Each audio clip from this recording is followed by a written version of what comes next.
안녕하세요. 코인우먼입니다. 오늘은 2023년 9월 15일 금요일입니다. 구독과 좋아요, 알림 설정 정중히 부탁드리며 오늘 영상 시작하겠습니다.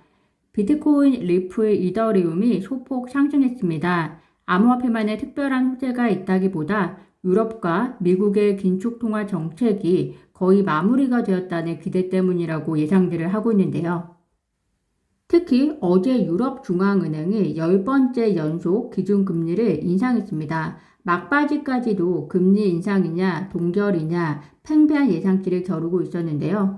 그래도 25bp 금리 인상이 약 63% 예상치를 보이면서 다소 높았습니다. 그리고 결과적으로도 유럽중앙은행은 25bp 금리 인상을 단행했습니다. 그런데 금리 인상을 하고 나서 난 발표가 의미가 있었습니다. 유럽중앙은행은 다음과 같이 발표를 했는데요.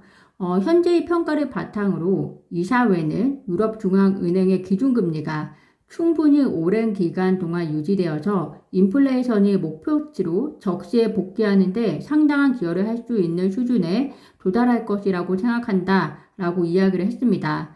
즉 유럽의 금리 인상이 사실상 이번 25bp 금리 인상이 마지막이었다는 것으로 해석이 되고요. 이 고금리 상태의 유지가 인플레이션을 목표치로 되돌리는 데 기여할 것이다 라는 발언입니다. 미국의 경우는 9월에 대한 금리 인상은 동결로 독보적인 예상치를 보여주고 있지만 미국의 8월 소비자 물가 지수와 그리고 어제 발표했던 생산자 물가 지수가 예상치를 웃돌면서 한 차례 더 금리 인상이 있을 수도 있다라는 가능성 역시 제기가 되고 있습니다. 그렇지만 중요한 것은 그 한 차례가 11월이든 12월이든 마지막이 될 가능성이 높다라는 점이며 이런 긴축적 통화 정책이 비록은 암호화폐 시장만의 호재가 지금은 없지만 긴 횡보장에 잠깐의 숨통을 불어넣어 준 것으로 해석이 됩니다. 라이벌이가 SEC와의 LBC 토큰의 미등록 증권 관련 소송 결과에 대해서 항소를 제기하기로 한 것 잘 아실 겁니다. 존 디든 변호사가 이 항소에 대해서 나오미 블록웰이라는 법정 조언자를 대신해서 항소 법원에 출석 통지서를 제출했습니다.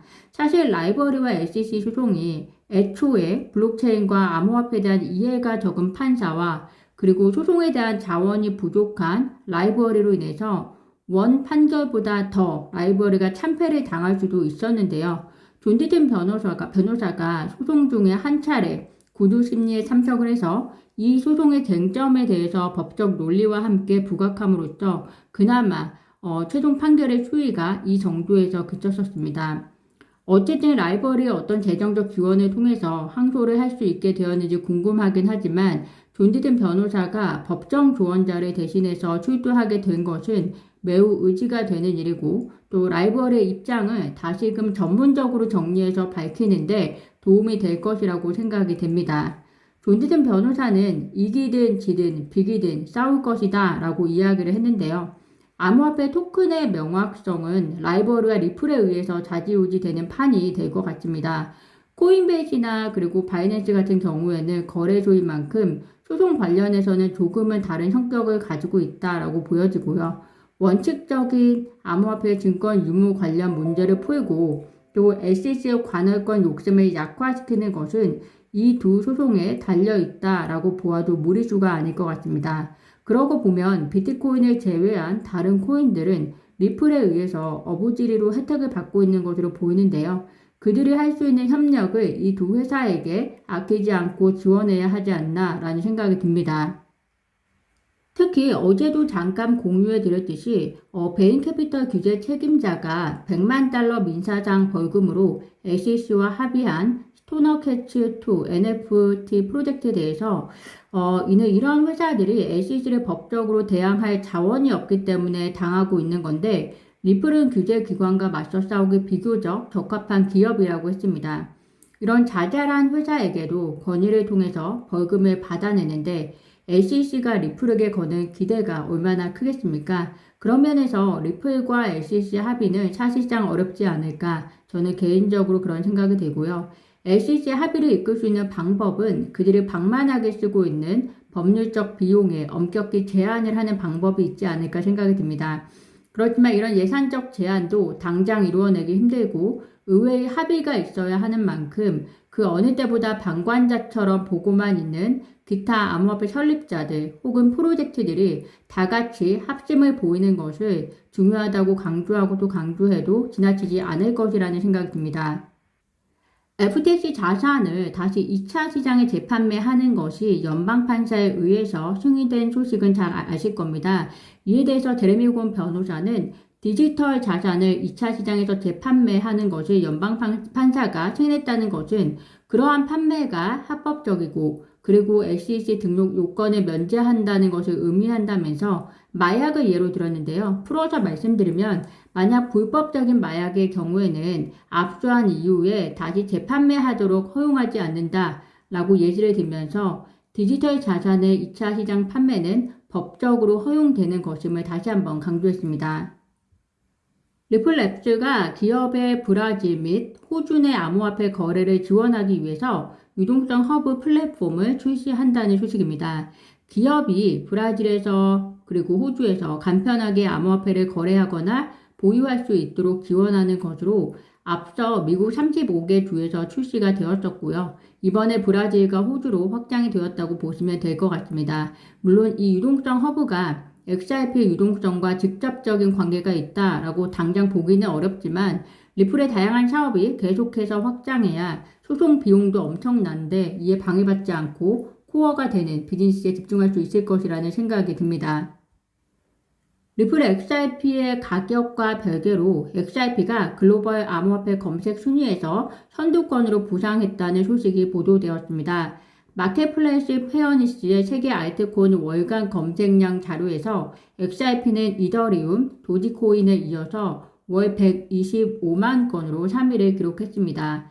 이더리움은 워낙 이더리움 기반의 프로젝트들이 많이 수행되고 있기 때문에 당연한 결과지만 리플은 여전히 일정 부분에 있어서는 소송의 불확실성에 묻혀 있지만 이렇게 관심이 많은 것은 그만큼 잠재적인 투자자들이 많다는 것으로 저는 해석이 되고요. 잠재적인 투자자들이 때를 기다리고 있다라고 생각이 되는 만큼 언젠지 모르겠지만 XRP 유동성은 지금보다 더욱더 활발해질 것으로 기대를 해봅니다. 스위프트가 홍콩, 카자흐스탄 등 세계 국가의 중앙은행과 함께 중앙은행 발행 디지털 화폐 CBDC죠. CBDC의 연결 솔루션을 베타 테스트하고 있다고 밝혔습니다. 사실 스위프트가 CBDC 관련해서 테스트를 하고 있는 나라가 이 세 나라만은 아니고요. 캐나다, 프랑스, 싱가포르 등 18개의 글로벌 금융기관이 이미 참여하고 있고요. 이번에 세 나라가 추가가 되었습니다. 스위프트 입장에서는 기존에 가지고 있는 고객이 워낙에 많고 또 국제적으로 통용되는 송금 시스템인 만큼 당연히 CBDC 파일럿을 운영하기 위해서 여러 나라들을 끌어들이는 것이 그리 어려운 일은 아니었을 것이라는 생각이 들고요. 특히 싱가포르나 홍콩, 유럽 등은 디지털 자산에 대해서 오픈되어 있고 리더십을 갖고자 하는 욕심이 있었던 만큼 더 적극적으로 참여했을 것이라는 생각이 듭니다. 그렇지만 리플도 역시 CBDC 파일럿 프로그램을 확장시켜 나가고 있고 향후 스위프트와의 경쟁이 기대가 되는데요. 스위프트가 가지고 있는 기존 자원과 비교해서는 다소 불리하지만 기술적인 면에서는 리플의 기술이 더 우위가 있음을 이번 파일럿에 참여하는 나라들을 통해서 평가가 이루어지기를 바라봅니다. 현재 미국의 경우는 CBDC에 대해서도 양 당의 입장이 극명하게 갈라진 상황입니다. 민주당의 경우에는 러시아나 중국, 전 세계 130여 개국이 이미 CBDC를 연구하고 출시하고 있는 상황에서 미국이 디지털 통화의 개발과 규제 분야에서 세계적인 리더로 남는 것이 절대적으로 중요하다라고 하면서 암호화폐는 모르겠지만 CBDC는 굉장히 지지하는 상황이고요. 공화당의 경우에는 CBDC는 개인의 프라이버시를 침해하기 때문에 반대하는 입장입니다. 민주당은 CBDC를 통해서 암호화폐의 활성화를 최소화시키려는 숨은 뜻도 있을 것이라고 생각이 되고요. 공화당 같은 경우에는 화폐 이동에 대해서 정부의 개인에 대한 지나친 간섭 또는 권위에 대해서 반발을 하고 있는 것으로 보시면 될 것 같은데요.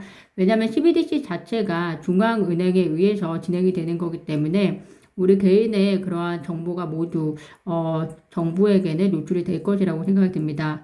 어쨌든 CBDC 암호화폐 양 당이 어느 쪽으로 치우쳐 있건 간에 기술이 발전하고 또 사회가 변화해 나가면 어느 순간에는 다양한 화폐에 대한 채택이 증가하게 될 날이 올 거라고 생각이 듭니다. 오늘 제가 준비한 소식은 여기까지입니다. 오늘도 영상 시청 진심으로 감사드리고요. 구독과 좋아요, 알림 설정은 코인우먼에게 큰 힘이 됩니다. 감사합니다.